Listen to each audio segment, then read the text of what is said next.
Welcome to It's Called Soccer, that show that brings you the biggest stories, the best guests, and so much more. I'm Rebecca Lowe, host of the Premier League on NBC. And don't forget to subscribe wherever you get your digital shows and podcasts. That's Spotify, YouTube, and Apple Podcasts as well. And here's what we've got coming up on today's show.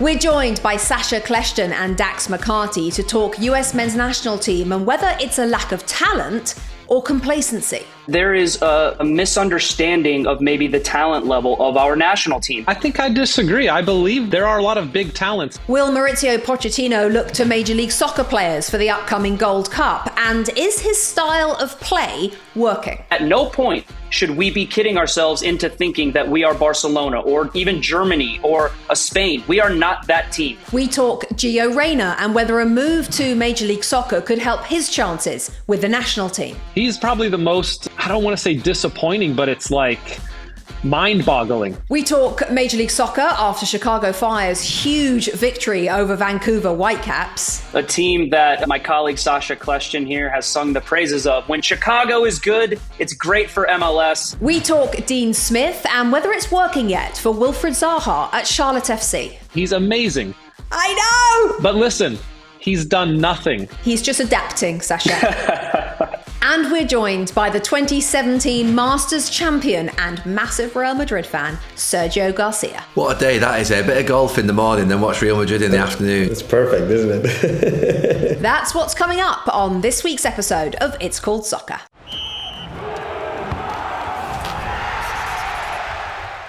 Okay, there is only one place to start this week, and that is with a shocking couple of games for the US men's national team. Defeats against Panama and Canada in the semi-final and the third place playoffs of the CONCACAF Nations League. To talk us through the fallout, and there has been a lot, we are delighted to be joined by two former USA internationals. Sacha Kljestan made 52 appearances for the Stars and Stripes between 2007 and 2017. Domestically, he is one of the most prolific and creative midfielders in MLS history, registering 99 regular season assists in 13 MLS seasons for 4 different sides. I am bringing the stats today, gentlemen. We are also delighted to welcome back Dax McCarty to the show. He was with us a couple of weeks ago. Dax made 13 appearances for the national team and an incredible 488 in Major League Soccer for 6 clubs. Both are now regular analysts. Our viewers will see you every week on Apple TV's season pass coverage. Gentlemen, thank you for joining us. I'm going to get straight in. It was bad, and I know that you both have had a say over the last few days, and I've heard a little from each of you, as I have from a number of former US men's national team players. A couple of things that stuck out for me from former teammates of yours, Landon Donovan on X, a tweet, a post, I should say, that went viral. He said, quote, "I'm so sick of hearing how talented this group of players is and all the amazing clubs they play for. If you aren't going to show up and actually give about playing for your national team, decline the invite. Talent is great," he says. "Pride is better." Clint Dempsey said, "It's an embarrassment. It doesn't give you a lot of hope." And Alexi Lalas, "This, I think," he said, "is rock bottom." Dax, I'll start with you. This doesn't seem to be about talent. This seems to be about attitude. So how has it come to be about that? Well, Rebecca, I would push back on that narrative a little bit, to be completely honest with you. I think that it is all those things that those legends of past national teams have said.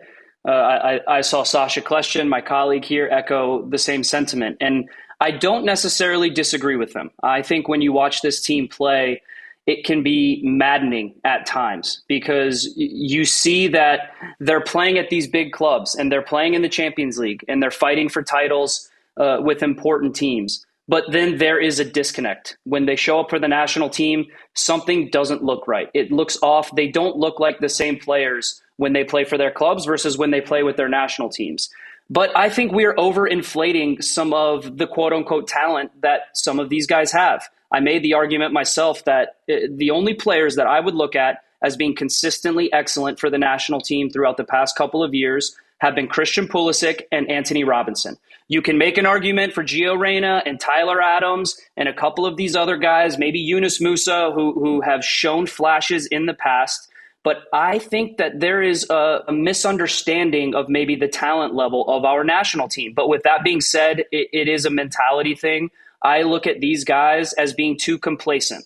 That's the big word that I see. I see complacency when they come over and play with the national team. There are certain guys that I think expect to play and start every single game. And I think that's where we run into the biggest issues with this team. Oh my gosh, I've got so many places I want to go with that. But Sacha, let me start with the misunderstanding of the quality levels. I think Taylor Twellman has talked before about that being an us problem. Like, we've all been a part of that, trying to build up this team. Is that where this misunderstanding has come from, Sacha? I don't know. I think I disagree. I believe there are a lot of big talents in the U.S. men's national team. I don't think this is a talent issue. I got to disagree with Dax. Christian Pulisic is perhaps one of our best players of all time that we have. You don't become a good player or a talented player and play at the likes of Juventus and AC Milan and be starters every week in the Premier League if you don't have talent. And I think our guys have talent. I agree with Dax. There is some complacency in there. There are a lot of guys on that team that show up to national team camp knowing that they're going to start every single game. So I think Poch could do a good job of benching some of these guys and putting some MLS players into the lineup who are going to actually fight their balls off and show what it means to play for the national team. Listen, money is a big thing in here as well. A lot of us that played for the national team over the past 20 years didn't make a lot of money. Some of these guys are making $3, $4, $5, $6, $7 million per year. That $20,000 win bonus that comes with the U.S. men's national team doesn't mean much to them. To a lot of us who played for the national team, that money was big money that helped us in our careers. And so, yes, it should be all about pride when you put on the U.S. jersey, for sure. I believe there are a few, Tyler Adams and Christian Pulisic. I think when they put on the U.S. men's national team jersey every week, they know what it means to play for the men's national team, and they always bring it. There are a group of others who I don't think play with the same passion. Did he bring it? Did Pulisic bring it the last couple of games? I didn't see much, Sacha. Listen, I have to disagree with where Pochettino started him in the first game as a number 10. He's not a number 10. He never has been. His best position has always been wide, especially in a game against Panama where a team is sitting back and clogging the middle. The wide spaces are where you're going to exploit. You need to put your best player in the best position to succeed. Pochettino compared Pulisic to Christian Eriksen. I don't see that at all. Christian is a pure winger, a guy who can take players on 1v1. He needs to be out in the open space. I don't think Christian played his best game, but I do think the effort was there from him. Okay, we're going to get on to Pochettino in a second. Dax, what's really interesting and quite unique about the US men's national team is the very much European players and then Major League Soccer players. Now, against Canada, he did bring in some more MLS players. Is that a divide that could be damaging? I think it is a divide that could be damaging, but I don't think it should be. I don't think it should be a divide. I think under Greg Berhalter, the U.S. men's national team was always surrounded by this narrative of, well, Greg, he played and coached in MLS, and so he has a natural inclination to favor MLS players, which I think was patently false. I think that if you ask any coach who coaches a national team, a club team, they care about their own well-being. And how do you look after your own well-being? Well, you have to win, okay? And so all of this nonsense about, filling quotas or playing favorites, I just don't buy into any of it because Greg Berhalter played in Europe. He coached in Europe. He knows what it takes to be successful and what it takes to win. And if I can give you a little bit more of a macro view, guys, on kind of my talent issue, this U.S. men's national team, after the failure in 2018 to qualify for the 2018 World Cup, which I was a part of down there, and how painful it was and how much it hurt, I think U.S. soccer did the right thing by resetting and by going young and giving these young, talented players a chance to grow and shine. And you know what? I think they did that. I think that they qualified for the World Cup and they got out of their group, and Greg Berhalter won 2 Nations Leagues against, in my opinion, the worst Mexico team of the last 50 years. But they have stagnated, and they have stagnated for a reason. And it is because they have not grown from those talented players that we saw into more complete players who can bring it every single time. They have to hop on a transatlantic flight and fly across, the world to go and represent the national team. So I just don't see where this talent has equaled success. It just doesn't equate for me. And so that's a big frustration that I have. And I think complacency is a big part of it. Sacha, you agree? Yeah, I mean, listen, Dax has a point for sure. The fact that we haven't really seen the growth since 2022, where we were all pretty excited. We got beat in the World Cup by Netherlands. They were better than us, that's for sure. But at least everybody was excited about the team. All these guys were 20, 21, 22. Now this is their prime, right? The 2026 World Cup is the prime of most of these players, of most of the best players. Tyler Adams, Weston McKennie, Christian Pulisic, Anthony Robinson, Serginho Dest. All these guys are entering the prime of their careers, and we need to see more from them. That's a fact. So let's talk about Pochettino, Sacha. Does he sort of take a hatchet to this squad ahead of the Gold Cup this summer? Because after the Gold Cup, as we all know, there are no more competitive games before the World Cup. He said after the game against Canada and the game against Panama, we have time. Well, he doesn't have a lot of time if you're talking just game time, right? So with the Gold Cup coming this summer, you talked about possibly the complacency is an issue. They turn up from their clubs and they just know they're going to play. So does he actually drop some of them from the squad? How do you think he should play this? Well, first and foremost, what's going to be interesting is just to see the roster selection for the Gold Cup. I don't know if he plans on giving some of these European players a break after such long seasons, and if it's a MLS-heavy roster. We've seen that in the past with the Gold Cup. So that's first what I'm trying to see. Let's see if he brings his A team. Then, yeah, I would love to see him mix up some lineups a little bit and see some other players get a chance to prove themselves and show that they have the opportunity and the quality. So let me ask you specifically then. I've got to ask you for some names. Who would you, out of those ones that you just named, that we just talked about, those big names, who would you like to kind of give a little shock to and have step out in place of somebody else? Yunus Musah is the one that jumps off the board for me. He was probably the player I was most excited about before the 2022 World Cup. He has a skill set that I don't think any other player in the U.S. men's national team pool can match in terms of his quality on the ball and be able to progress the ball in midfield. I don't think he's grown one step since the 2022 World Cup. And I watch him play for Milan week in and week out. I just don't think he deserves to be a locked-on starter for the U.S. men's national team anytime soon, whether that be as a right back or a right winger, or a center midfielder, wherever it is. It seems like these coaches keep finding a way to put him in the team in whatever position, and he hasn't affected the game in a positive way. I'd like to see some new center backs as well. I don't think we've seen a lot in the last year from Tim Ream, Cameron Carter-Vickers, Chris Richards, Mark McKenzie. I don't know who the replacements are at center back, but those are a few names that jump out at me early on. Rebecca, for me, this is an easy answer. This is the goalkeeper position with Matt Turner. This is a massive issue that Pochettino has to figure out. I think in the Gold Cup, he has to find out if there are any other goalkeepers that he can rely on heading into the World Cup, because Matt Turner is not sharp. He's not playing enough games. And we saw that. That was evident for everyone to see. And then the other name I would also throw out there is Weston McKennie. Weston McKennie has been very good for Juventus this season, but Weston McKennie doesn't have a position. He fills the gaps wherever Juventus needs him, and he plays at a pretty good level every single time. But I would argue he doesn't play at an elite world-class level for Juve, and especially an underwhelming Juve team. And then he comes into the national team, and I also just don't see him elevate his game. I mean, he is an emotional leader for that team. He's a guy who I think people, a lot like Tyler Adams, they feed off of his energy. But I think he's stagnated. And I would like to see more central midfielders tried out to see the different skill sets that can be available there. I'd like to see more of Tanner Tessman in the midfield. I think that Diego Luna showed really, really well in this Nations League with the limited minutes that he has. And by the way, Diego Luna also looked like he gave a crap.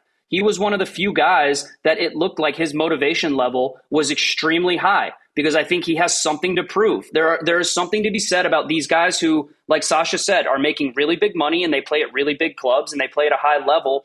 I think they've lost a little bit of that fire that got him to that level in the first place. And so those are two guys for me that I think I'd like to see more from different players. Dax, can we sort of morph into style of play? Because that kind of fits what you were talking about in terms of the makeup of this team. So 2002, Japan and South Korea, I heard Landon Donovan say this week, that team, that US men's national team was full of like a bit of steel. Yeah. They got stuck in a little bit more. And football has changed. It's 23 years later, which is ridiculous, by the way, from 2002 to now. But it is. And now it is all about playing out from the back. And even teams who are not very good at playing out from the back are playing out from the back, which is frustrating at times. Do you think that the style of play, that from what you've seen so far from Pochettino's US men's national team, is okay? Are we okay with this? It's been okay, Rebecca, but it's been nothing to write home about. And this is where I feel like our team is a victim of their own narrative and their own expectations. They have been the ones that have been singing this narrative of, we want to change the way that people view U.S. soccer. Well, that's great, but it hasn't worked. I would argue that this team at no time, go back to the World Cup, go back to the Nations Leagues, has ever been that really progressive build out of the back, beautiful possession, tiki-taka style team. It has never translated on the field for me. But you have to be really good to do that, Dax, exactly. Right? And maybe they're not at that level of quality, and so it's okay to not do that. Rebecca, but you should be an analyst because you're hitting my point. This team needs a dose of humility, and I would hope they could reflect on this failure at the Nations League, humble themselves. And I hope Pochettino can also see that, because he's the leader that has to take them into this next year about how do we want to play. Well, I don't think we should be building out of the back every game. Sometimes when you play against a team that's going to sit in a low block, sure, you can do that. The U.S. men's national team has always been at its best when they've mixed up their style of play in terms of we need to be good on set pieces, we need to play direct, we need to be good in transition because we have athletic, fast guys up front. And then when we can dictate the game, we dictate the game. But at no point should we be kidding ourselves into thinking that we are Barcelona or even Germany or a Spain. We are not that team, okay? So play to the strengths of the player pool that you have. Find out who you can rely on. Find out who's going to be up for the battle and who's going to be up for the fight, because I think in international soccer, that's so important. If you look at South American World Cup qualifying, these beautiful teams and these great players, it's a war. It's a war. In CONCACAF, it's kind of similar. And so I think the U.S. needs to humble themselves a little bit and just get back to having a better mentality. About a week ago, Sacha, I had a message from a Tottenham Hotspur supporting family member of mine saying, do you think it's going to happen? Do you think it's going to happen? Pochettino's just gone on to TalkSport Radio and he said that he wants to go back to Spurs. Do you think it's going to, I think it'll happen this summer. And I said to him, this is before the Panama game. I texted back, absolutely no chance is Pochettino leaving US men's national team. I would eat my hat. It is not happening. I can promise you that. Then the Panama game happened and the Canada game happened and the fallout has happened. And I'm not saying I've changed my mind, but I did text him back and say, okay, now it's a tiny bit more likely. I still don't think he's going anywhere. He does love Spurs and he loves a little flirt with Spurs every now and then. Are you 100% sure, Sacha, that Pochettino is 100% all in? I would say 99.9% sure. I don't think he could walk away from the U.S. men's national team right now. He'd be considered a failure at the international level after 6 months in charge? I think he's got more pride than that, and also understands through all of this negativity, through all of this criticism that we're giving them, they still have enough to make a lot of noise at the 2026 World Cup. I genuinely believe that. And the opportunity to play a World Cup in your home country and get the country behind you like we always do come World Cup time, I think is too enticing for him to go back to Spurs in this moment. Okay, I'm with you, and I also hope that you're right, because I have a little American supporting 8-year-old, and we are American citizens, and we want nothing more than United States to be good, and so I think Pochettino is the man for that, and so that's a huge thing for me. Just before we stop talking US men's national team and move on to Major League Soccer, Dax, just answer me what is going on with Gio Reyna. Because this guy is not being played by any manager, by the way. And Pochettino did say, he's not fit enough to play in our style of play. But we only saw him, I think, for 20 minutes in the second game, I think it was. It's such a disappointment. It is. And I wish we had an hour-long podcast to discuss this, Rebecca, because you need to unpack a lot of different things here. If it has stripes and if it walks like a tiger and looks like a tiger, it probably is a tiger. And this is where I'm at with Gio Reyna right now. He is who he is at this point. There have been 4 or 5 managers that have all seen him in the same role, a super sub role. He's a creative player. He's been effective in the past for Dortmund and for the national team, but he has not been able to take the next step in terms of proving that he can do it on a consistent 90-minute basis. Whether it be injury related, whether it be attitude related, these are the issues that are surrounding Gio Reyna. So for me, my advice to Gio Reyna, which it's completely unsolicited and he will not listen to it, but you need to leave Dortmund and you need to go to a lower level somewhere in Europe where you can establish yourself and find some consistency. Make yourself an important part of a team. Show that you can be a consistent player and stay healthy, and you still play in big games. Maybe you're not playing in the Champions League, and maybe you're not playing in the Bundesliga, but maybe you're playing in the Europa League. Maybe you go to a smaller team in Spain or France where you can be relied upon to be an every week starter. And then, only then do I think Gio Reyna will realize his full potential, because I think he has it. Why not a loan to Major League Soccer for a year leading up to the World Cup? Come and prove that you can play week in and week out, that you can dictate a game, you can be one of the better players in the league, just like Diego Luna is doing at Real Salt Lake. And this isn't even a team in Salt Lake that is spending a ton of money. He's going and having to fight and show himself week in and week out, and now he's earned his way onto the national team and is starting over Gio Reyna. He's probably the most, I don't want to say disappointing, but it's like mind-boggling, frustrating. We watched him play in the CONCACAF Nations League final where he played as a box-to-box midfielder, not even as an attacking midfielder, a box-to-box guy who was winning balls, scoring goals, bossing the game, was the best player on the pitch by far. But there's got to be something that's happening in training week in and week out that this guy is not getting on the field. So he's got to take a step down. I agree with you, Dax, and do better.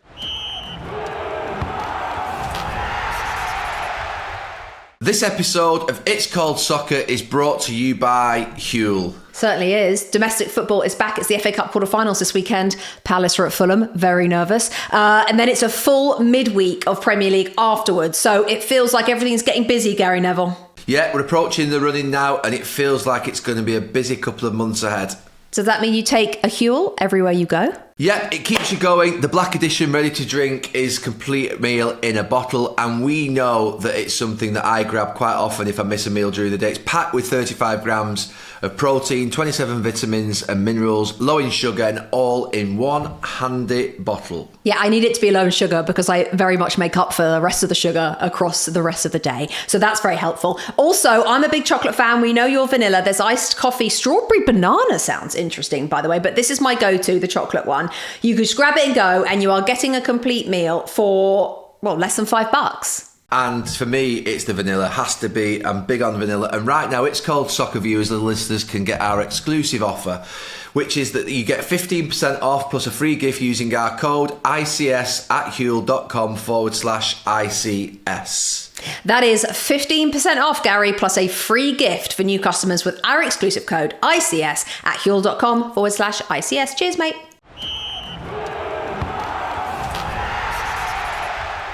Let's talk about Major League Soccer just to finish with. Dax, there are no perfect teams in Major League Soccer now after Chicago Fire beat Vancouver 3-1 away from home, handing Vancouver their first loss of the season. That was Saturday night. And it was the first time in 16 years that the Fire had won 3 games in a row. Striker Hugo Kuipers grabbing his 5th goal. My little boy, by the way, checks the scores religiously, and he is obsessed with Hugo. 5th goal in his last 4 games. Talk to me about him. Yeah, he's been fantastic for the Chicago Fire, a team that my colleague Sacha Kljestan here has sung the praises of. When Chicago is good, it's great for MLS, and I couldn't agree more because I played there for 3 years, and we were great 1 year and then stank the other 2 years, and it was very frustrating, okay? So when the Chicago Fire are good, I think it's great for MLS. I'm happy for Greg Berhalter because he took over the Chicago Fire team, and amidst a lot of turmoil, right? Coming off of a very frustrating end with the U.S. men's national team. 3 consecutive games on the road, Rebecca, 9 points. It's been a very impressive start to the season for the Chicago Fire, and specifically Hugo Kuipers, who, if you actually watched the Chicago Fire last year, he ended up scoring double-digit goals last year in a very bad team. What they have done so well this year is Greg Berhalter's gone out. He's signed 2 effective, dangerous wingers that fit his style of play perfectly, and they are serving balls into the box for Kuipers to be that opportunistic striker that he is. So as long as he stays healthy, Rebecca, he will be in the Golden Boot hunt, and he is a dark horse to win the Golden Boot. Sacha, do you think Greg Berhalter has a point to prove after everything that happened? Definitely. I think he comes into the Chicago Fire thinking, I have to show myself again. Anytime you get fired from any job, anytime a team moves on from you, it's got to hurt the ego. It's got to hurt everything about you, right? Like, we all love football so much. Everything that we do within the sport, it becomes part of us, right? And I know Greg is a soccer head. This guy is obsessed with playing the right way, obsessed with winning. And so I think he's got a huge point to prove, and he's got a big opportunity to do it. Like Dak said, Chicago is a massive market. They've got an owner that's willing to spend money, and they've given him the keys to the castle. So they're letting him build his team. And I'm excited for him because he's had a good start, and he's got a good style of play as well. Okay, so of course, being English and focusing a lot in my regular job in the Premier League, I do like to keep an eye out for former Premier League managers or players. We talked about Wilfried Zaha a couple of weeks ago. Dean Smith has signed a contract extension through 2027 at Charlotte FC. He led the club to a record point total of 51 and their first playoff in 2024. They just beat San Jose 4-1 on Saturday. They're second in the Eastern Conference, 3 wins in 5 games. Sacha, how impressed with Dean Smith, and how, not just this season, but I mean, he's just such a nice man, first of all. Like, what a nice human being. But how impressed have you been with his football, with his approach to Major League Soccer, and the way he's taken to football in this country? I think his approach has been fantastic, because I think he came in pretty humble, not saying, oh, I'm a Premier League manager and I can do this. He said, no, the team is going to be a hardworking team.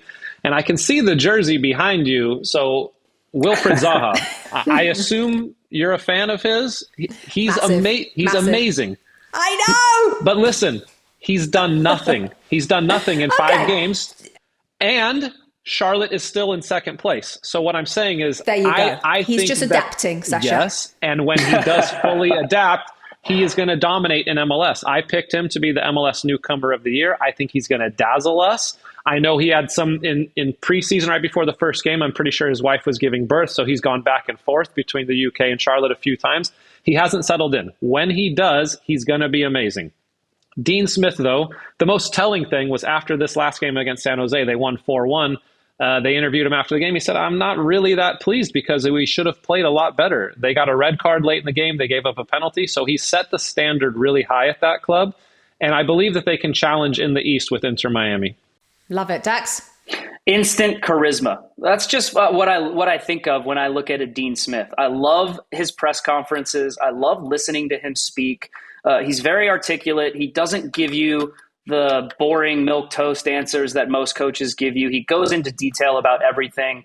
And to Sacha's point about his approach, he came over here humble. He wanted to work hard, prove himself. He had a really good first year at a club. And now the sporting director, the ownership, they're giving him the keys to the castle. They're saying, listen, we trust you. We trust your work ethic. We see the vision. We want you to be here for long term. And this is a great sign for MLS to be able to go and show other fully established managers in different leagues, hey, you can come over here and you can establish a club that you want, an identity that you want. Dean Smith is the perfect example of that. I'm a big fan of how he has set the Charlotte team up tactically. I think that they're building something very special there. So for Dean Smith, I think this is a match made in heaven. Yeah, me too. Good things do happen to the good guys. Gentlemen, talking to 2 good guys, thank you so much for joining me. It has been a pleasure to have you on It's Called Soccer. Come back soon, won't you? Cheers, Rebecca. Thanks.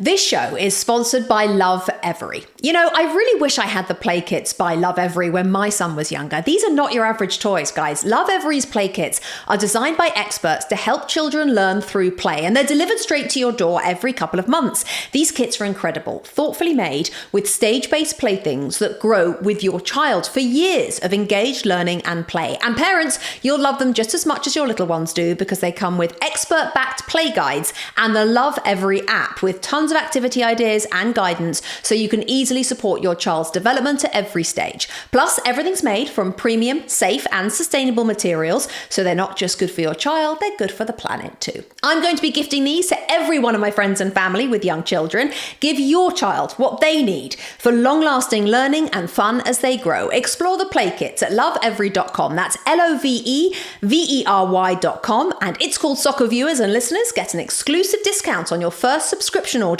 by entering code SOCCER at checkout. Visit loveevery.com and use code SOCCER.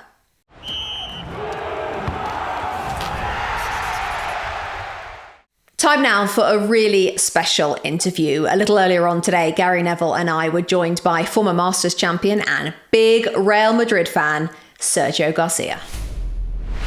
Now, with just over 2 weeks until the start of the 89th Masters at Augusta, we couldn't be more delighted, actually, to welcome a former champion to It's Called Soccer. He donned that famous green jacket in 2017 following that sudden death victory over Justin Rose to add one of golf's biggest prizes to his already packed trophy cabinet. He's also played in 10 Ryder Cups and amassed more points than any other player in the competition's history.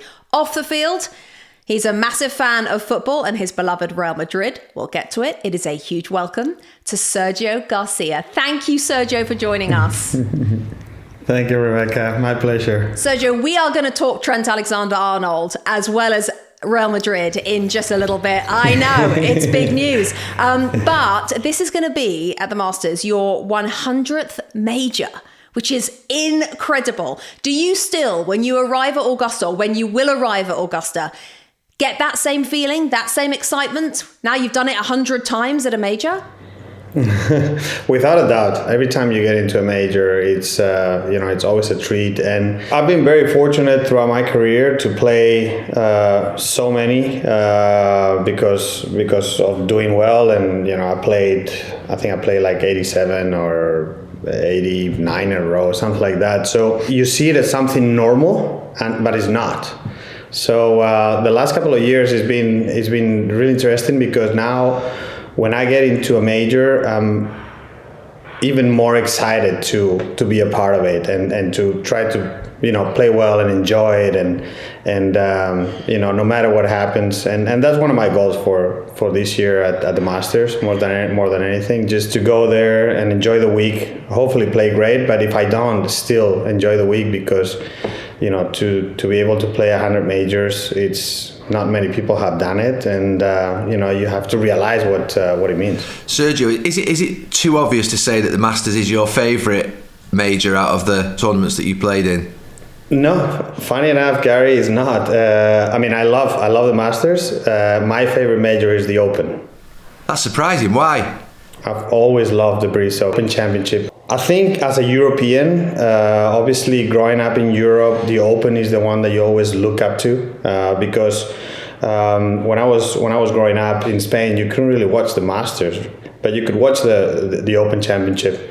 As a youngster, I played a lot in the UK and I played those links courses, and I've always loved them. And I was fortunate enough to win the British Boys and then the British Amateur. So it's always been my favorite, and I've been obviously very close to winning it several times. But unfortunately, it hasn't happened yet. Hopefully, but it's definitely the one that I've always loved the most. But of course, Sergio, that 2017 Masters win is one of the greatest moments for you personally. When you think back to 8 years ago, to that day or those few days, what's the first image about that victory that comes into your mind?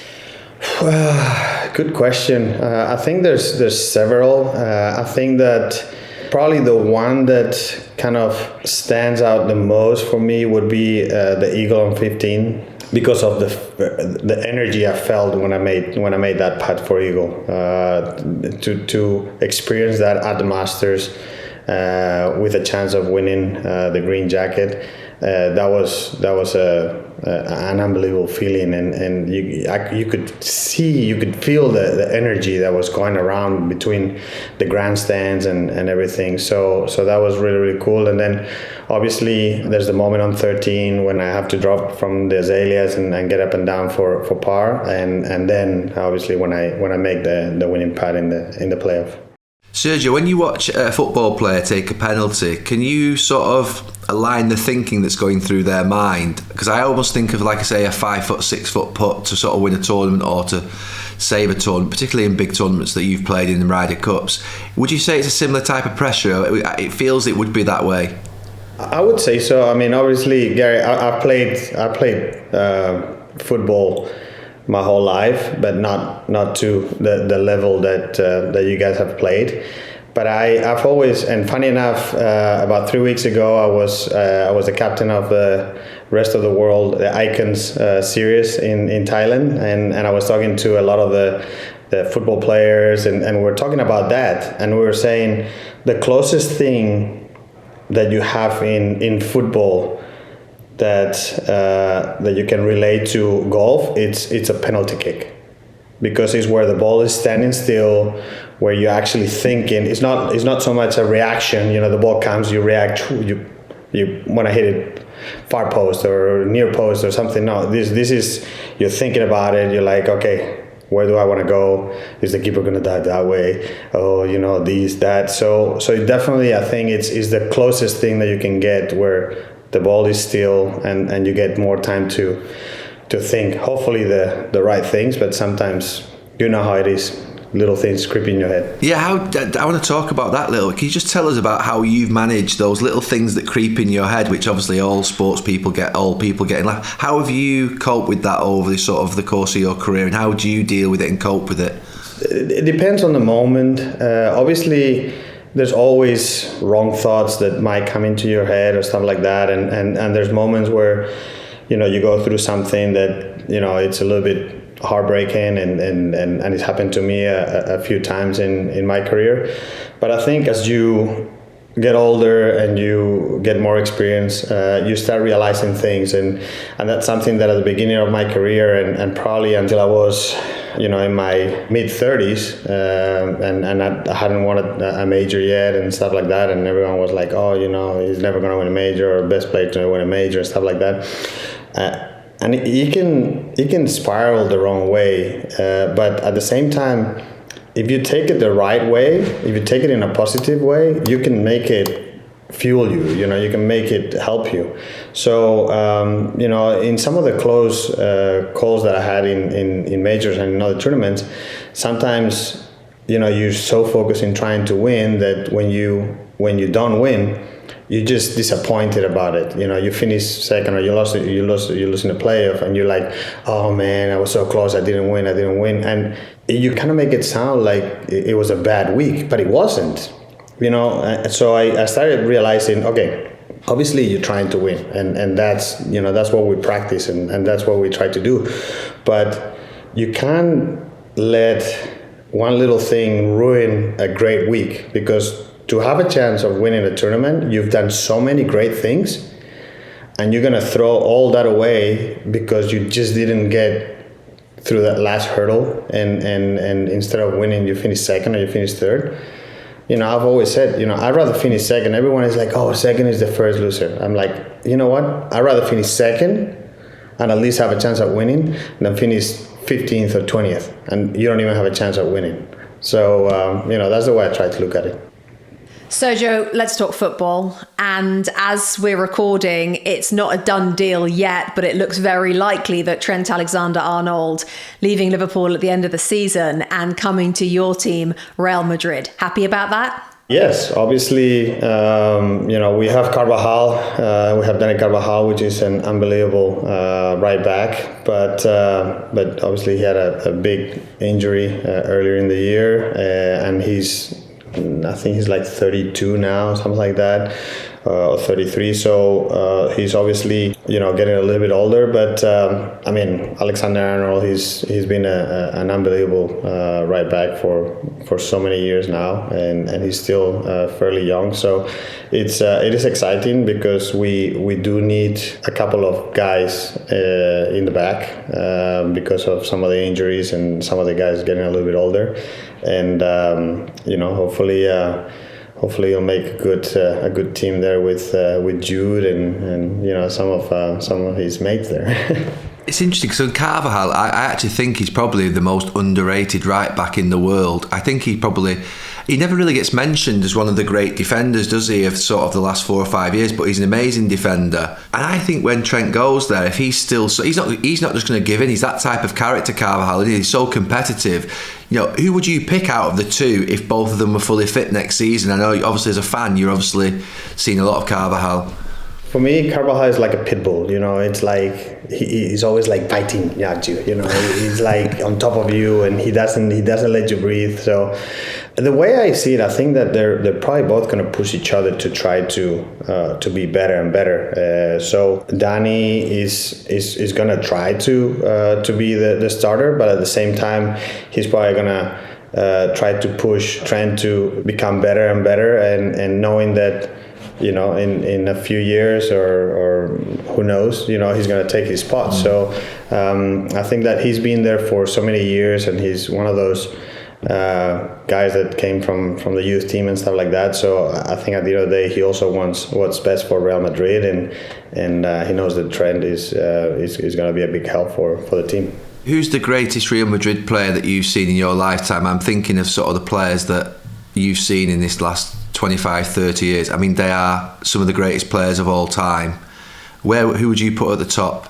I've had the pleasure of, as a Real Madrid fan, I've seen a lot of them. Obviously, both Ronaldos, with Beckham, with Zidane, I think was unbelievable. Figo was amazing, a good friend of mine. But I think the quickness in Zidane's head. I mean, I don't think he was the quickest player in the world, but because he was so quick in the head, it made him look quicker on the pitch. He could see everything so well. And Jude, for me, it's a little bit kind of like Zidane was, with more physique, which I love. That's what I love. One of the things I love about watching Jude Bellingham is not only how good he is going forward, but how he goes back, how he tackles, how he's there the whole game. He's non-stop, and it's the kind of player that makes you fall in love with him and with the team. Who's the number one? Go on, I need your number one. Who is the best one? Zidane, yeah. There we go. Zizou. This season, Sergio, it's obviously super tight for La Liga in terms of the league title, and Real Madrid are on course, if they want to, for their 16th European Cup, Champions League. Which one for the fans is more important? I think when it comes down to Real Madrid, Champions League is the biggest thing. That's probably why Real Madrid is 115, and it's, when you think about it, it's mind-boggling. It's unbelievable to see that we've won more than double the team that is second in Champions League wins. So there's something special when it comes down between the Champions League and Real Madrid, and they managed to win games that it feels like they shouldn't win. So I don't know where it is, but it's going to be a tough quarterfinals against Arsenal. I think Arsenal, I've been watching them for a while now, and with Mikel and some of the players that they have, it's a very strong team. So I think it's going to be another tight matchup there. But we'll be watching. We'll be watching Tuesday out of Augusta. I was going to ask you that, because it's actually that first leg of the quarterfinal away against Arsenal is 2 days before the Masters starts. In fact, Sergio, you are across the world all the time. How do you ensure that you catch all the Real Madrid games, but also all the games that you want to catch in all the different continents in the world that you travel to? Yeah, well, I mean, I try to watch as many as I can. Obviously, if I'm playing, that doesn't work. But if I'm playing at 11 in the morning and the game is at 7 or 6:30, I will wake up and watch it. And I love watching football. I love watching Real Madrid. Obviously, in this case, obviously they play at 3:00 in the afternoon Eastern time here in the US. So I'll practice in the morning and make sure that I'm back in the house that we rented, ready to watch the game, and just shouting at the TV. What a day that is, A bit of golf in the morning, then watch Real Madrid in the afternoon. That's a perfect day. It's perfect, isn't it? Sergio, which of your captains of the Ryder Cup team have you liked working under most? As a European team member, I've been very fortunate to have some amazing captains. I think that Olazabal, being Spaniard and everything that he meant to the Ryder Cup, to the European team with Sevi, and you know how much I looked up to him and one of my idols. It was amazing, and how we won it in 2012 at Medina. That was unbelievable. Thomas Bjorn did a great job in Paris. Really, really good. Paul McGinley, he was really, really good.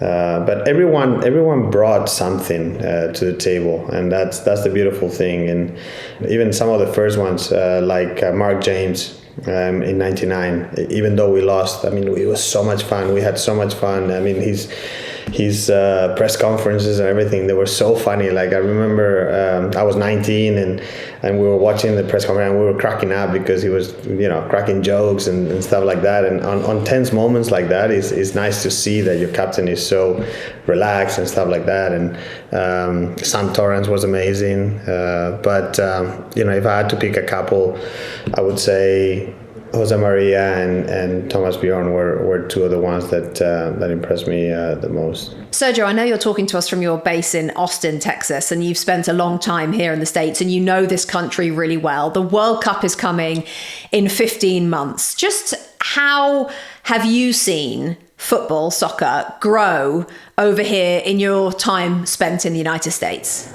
It's grown a lot. I think that, you know, with some of the older guys coming and playing, with David Beckham coming here, that was a huge push for football or soccer here in the US. The US is a country that loves sports, and when they get their head into something, they really work hard at it. And I think that the fan base is growing a lot, and the players are getting to a really nice high level.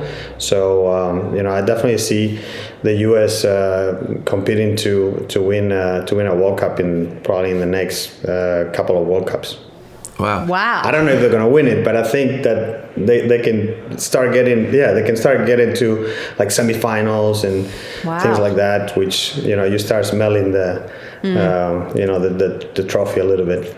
Sergio, it's been a golden period, well, for you as a fan, with Real Madrid winning the Champions Leagues they've won in the last 10, 15 years, but also Spain winning major tournaments. And obviously it was painful last summer watching England lose to Spain. How long do you think this Spanish football revolution is going to go on for, where they're going to continue winning major tournaments and sort of dominating as they have done really in the last 15 years, winning 4 tournaments? Well, it's a good question. I mean, obviously it's not easy to say, but there's one thing that I do love about the Spanish team is that they stay quite young, and that obviously, if you can have a young team that is doing well, it's a lot easier for them to, you know, last longer and then bring new uppercomers and young guys into the team when things are going well and the mood is good. It's so much easier for those young guys to come in and feel comfortable and you know, do things like Pedri's doing and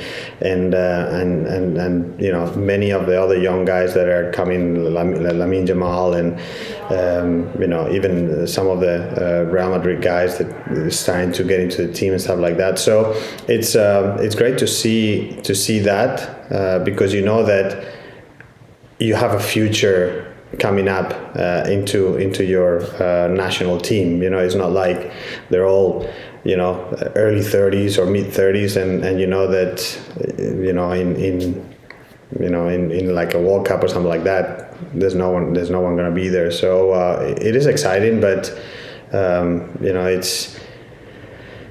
the game is kind of like golf. You know, it's a game of inches, and it feels like, you know, you shoot a free kick and it hits the post and goes in, and all of a sudden you kind of run and you get into a final and you win a European Cup or even a World Cup. You hit the post and it goes out, and all of a sudden you lose, and it's, you know, it's very tricky. But I love watching Spain. I think they play great football, and more than anything, the young guys, which is always exciting. Sergio, I do envy you. I mean, the joy that you have had as a football fan in your life from Real Madrid and Spain, being a Crystal Palace fan and an England fan, is like a whole different world that I experience football. Okay, just before we go, Sergio, we're going to let you go, but we're going to do a very quick fire round. It's 10 questions because you've made 10 appearances for Europe at the Ryder Cup. Okay. Question number 1. Augusta or the Bernabéu? Quick fire. Love the Bernabéu. The Bernabéu with the green jacket, like I did. Oh, like you did. Yeah, yes. we saw that. Love that. Okay, so Europe win the Ryder Cup or Spain win the World Cup? Europe win the Ryder Cup. Sorry, R9 or CR7? Difficult one. I love R9. Okay. R9. Yeah. Score a last-minute winner in the El Clasico or hit a hole-in-one on the 16th at Augusta? Score a last-minute winner in a Clasico, because I know that I have more chances of making a hole-in-one at Augusta than scoring. If you could take one Real Madrid player, past or present, for a round of golf, who would it be? Probably one of the old guys, like Di Stefano, someone like that. I've played with Ronaldo. I played with Figo and Guti and Paco Pavón and a couple others. But probably like an old guy. Yeah. Di Stefano, love it. Okay, number 6. If you hadn't made it as a golfer, what profession would you have gone into? Football player. Or tennis player, but football player preferably. If you could bring back one Galactico to play in today's Madrid team, which one would it be? I'll probably bring Zizou. Number 8. What is your favourite golf course and why?